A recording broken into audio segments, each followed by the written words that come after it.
Hi friends, Shilpa veg recipes ಚಾನಲ್ಗೆ ಸ್ವಾಗತ. ಇವತ್ತು ನಾನು ಆರೋಗ್ಯಕರವಾದಂತಹ ಬಾಳೆ ದಿಂಡಿನ ಪಲ್ಯ ಮಾಡೋದು ಹೇಗೆ ಅಂತ ತೋರಿಸ್ತಾ ಇದ್ದೀನಿ. ಇದು ಕಿಡ್ನಿ ಸ್ಟೋನ್ ಏನಾದರೂ ಇದ್ದರೆ ನಿಮಗೆ ಅದನ್ನು ಕರಗಿಸೋದಕ್ಕೆ ತುಂಬಾ ಹೆಲ್ಪ್ ಮಾಡುತ್ತೆ ಮತ್ತು ಫೈಬರ್ ಜಾಸ್ತಿ ಇರೋದ್ರಿಂದ ವೆಯ್ಟ್ ಲಾಸಿಗೆ ಕೂಡ ಹೆಲ್ಪ್ ಮಾಡುತ್ತೆ.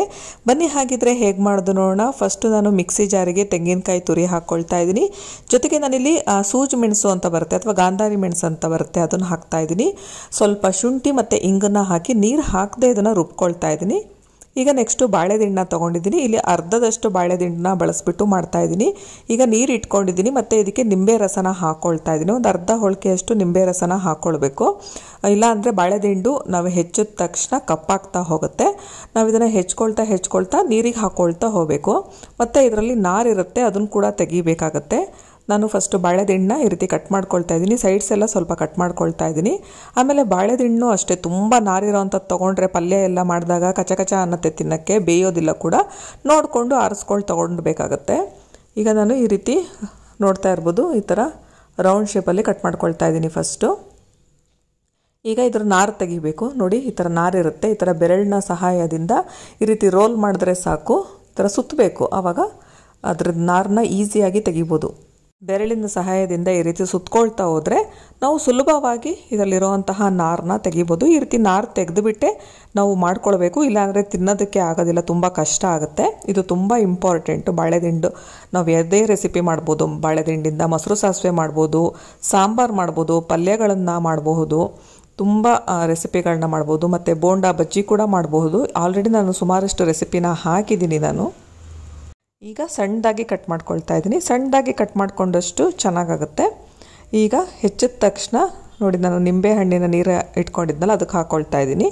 ನಿಂಬೆ ಹಣ್ಣು ಬದಲಿಗೆ ಮಜ್ಜಿಗೆ ಕೂಡ ಹಾಕ್ಕೊಳ್ಬೋದು ನಾವಿಲ್ಲಿ. ನೀರಿಗೆ ಸ್ವಲ್ಪ ಮಜ್ಜಿಗೆನ ಹಾಕಿಬಿಟ್ಟು ಹೆಚ್ಚಿರೋದನ್ನೆಲ್ಲ ನಾವು ಅದಕ್ಕೆ ಹಾಕ್ಕೊಳ್ತಾ ಹೋದರೆ ಕಪ್ಪಾಗೋದಿಲ್ಲ.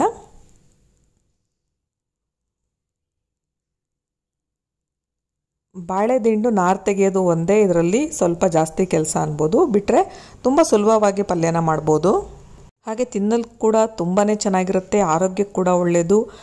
ಕಿಡ್ನಿ ಸ್ಟೋನ್ ಇದ್ದರೆ ಅದನ್ನು ಕೂಡ ಕರಗಿಸುತ್ತೆ. ನೀವೇನಾದರೂ ಇನ್ ಕೇಸ್ ಊಟ ಮಾಡುವಾಗ ಕೂದಲೇನಾದರೂ ಹೋಗಿದ್ರೆ ಅದನ್ನು ಕೂಡ ಹೊರಗಾಕೋಕ್ಕೆ ಹೆಲ್ಪ್ ಮಾಡುತ್ತೆ. ಈಗ ನಾವು ನೀರಲ್ಲಿ ಹಾಕಿದ್ಮೇಲೂ ಕೂಡ ಅಷ್ಟೇ, ಅದರ ಒಂದು ಸ್ಪೂನು ಅಥವಾ ಚಾಕುವಿಂದ ಹಿಂಗೆ ತಿರುಗಿಸ್ಕೊಂಡ್ರೆ ಅದರಲ್ಲೇನಾದರೂ ಎಕ್ಸ್ಟ್ರಾ ನಾರೇನಾದರೂ ಉಳ್ಕೊಂಡಿದ್ರೆ ಅದು ನಮಗೆ ಸಿಕ್ಬಿಡುತ್ತೆ.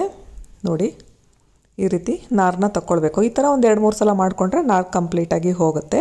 ಈಗ ನಾನು ಬಾಣಲೆಗೆ ಕೊಬ್ಬರಿ ಎಣ್ಣೆ ಹಾಕ್ಕೊಳ್ತಾ ಇದ್ದೀನಿ. ಕೊಬ್ಬರಿ ಎಣ್ಣೆ ಹಾಕೋದ್ರಿಂದ ಟೇಸ್ಟು ಚೆನ್ನಾಗಿರುತ್ತೆ ಮತ್ತು ಆರೋಗ್ಯಕ್ಕೆ ಕೂಡ ಕೊಬ್ಬರಿ ಎಣ್ಣೆ ತುಂಬಾ ಒಳ್ಳೆಯದು. ಹಾಗಾಗಿ ಅಡುಗೆ ಮನೆಗಳಲ್ಲಿ ನೀವು ಆದಷ್ಟು ಕೊಬ್ಬರಿ ಎಣ್ಣೆನ ಬಳಸೋದಕ್ಕೆ ಪ್ರಯತ್ನ ಪಡಿ. ಈಗ ಎಣ್ಣೆ ಕಾದ್ಮೇಲೆ ನಾನಿಲ್ಲಿ ಸಾಸಿವೆ ಮತ್ತು ಕರಿಬೇವನ್ನ ಹಾಕ್ಕೊಳ್ತಾ ಇದ್ದೀನಿ. ಜೊತೆಗೆ ಸ್ವಲ್ಪ ಒಣಮೆಣಸಿನ್ಕಾಯಿನ ಹಾಕ್ಕೊಳ್ತಾ ಇದ್ದೀನಿ. ನೆಕ್ಸ್ಟು ಹೆಸರು ಕಾಳು ಹಾಕಿ ಮಾಡ್ತಾ ಇದ್ದೀನಿ ನಾನಿಲ್ಲಿ.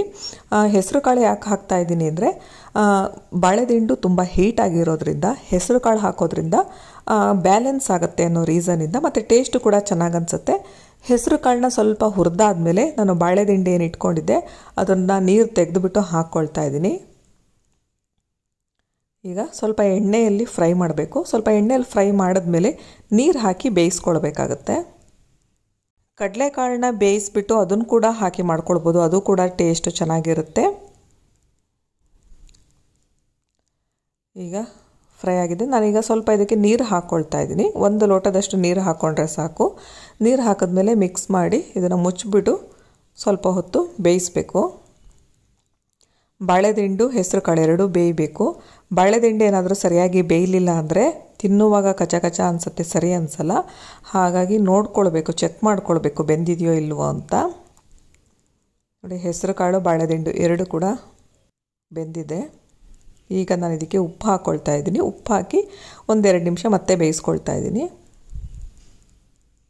ನೀವೇನಾದರೂ ತೂಕ ಇಳಿಸ್ಕೊಳ್ಬೇಕು ಅಂತ ಏನಾದರೂ ಇದ್ದರೆ ನೀವು ಬಾಳೆದಿಂಡನ್ನ ರೆಗ್ಯುಲರಾಗಿ ಅಡುಗೆಗಳಲ್ಲಿ ಬಳಸೋದ್ರಿಂದ ಅಥವಾ ನಿಮ್ಮ ಡಯಟ್ಗಳಲ್ಲಿ ಬಳಸೋದ್ರಿಂದ ತೂಕ ಇಳಿಸೋದಕ್ಕೆ ಕೂಡ ಇದು ತುಂಬಾ ಸಹಾಯ ಮಾಡುತ್ತೆ. ಫೈಬರ್ ಅಂಶ ಜಾಸ್ತಿ ಇರುತ್ತೆ. ಈಗ ನೆಕ್ಸ್ಟು ನಾನು ರುಬ್ಬಿಟ್ಕೊಂಡಿದ್ನಲ್ಲ ತೆಂಗಿನಕಾಯಿ ಮತ್ತು ಜೀರಿಗೆ ಮೆಣಸು, ಅದನ್ನು ಹಾಕ್ಕೊಳ್ತಾ ಇದ್ದೀನಿ. ಈ ಮೆಣಸಿಗೆ ಜೀರಿಗೆ ಮೆಣಸು ಅಂತಾರೆ, ಸೂಜಿ ಮೆಣಸು ಅಂತಾರೆ, ಗಾಂಧಾರಿ ಮೆಣಸು ಅಂತ ಕೂಡ ಕರೀತಾರೆ. ಇನ್ ಕೇಸ್ ಆ ಮೆಣಸಿನ್ಕಾಯಿ ಇಲ್ಲ ಅನ್ನೋದಾದರೆ ನೀವು ಬೇಕಾದರೆ ಮಾಮೂಲಿ ಹಸಿ ಮೆಣಸಿನ್ಕಾಯಿನ ಬಳಸ್ಬೋದು. ಬಟ್ ಜೀರಿಗೆ ಮೆಣಸು ಹಾಕೋದ್ರಿಂದ ನಮಗೆ ಯಾವುದೇ ರೀತಿ ಗ್ಯಾಸ್ಟ್ರಿಕ್ ಸಮಸ್ಯೆ ಆಗೋದಿಲ್ಲ. ಸ್ವಲ್ಪ ಸ್ಪೈಸಿಯಾಗಿ ಕೂಡ ಪಲ್ಯ ಆಗುತ್ತೆ. ಈಗ ನೆಕ್ಸ್ಟ್ ನಾನು ಕೊತ್ತಂಬರಿ ಸೊಪ್ಪನ್ನ ಹಾಕ್ಕೊಳ್ತಾ ಇದ್ದೀನಿ.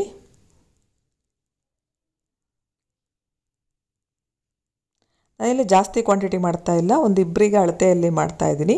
ಇದನ್ನು ನೀವು ತಿಳಿ ಸಾರು ಜೊತೆ ತಿನ್ನೋದಕ್ಕೆ ಸೈಡ್ ಡಿಶ್ ಆಗಿ ಯೂಸ್ ಮಾಡ್ಕೊಳ್ಬೋದು. ನೆಕ್ಸ್ಟ್ ನಾನು ಇಲ್ಲಿ ನಿಂಬೆ ರಸನ ಹಾಕ್ಕೊಳ್ತಾ ಇದ್ದೀನಿ. ನಿಂಬೆ ರಸ ಹಾಕಿದ್ಮೇಲೆ ಜಾಸ್ತಿ ಹೊತ್ತೇನು ಬೇಯಿಸೋದು ಬೇಡ.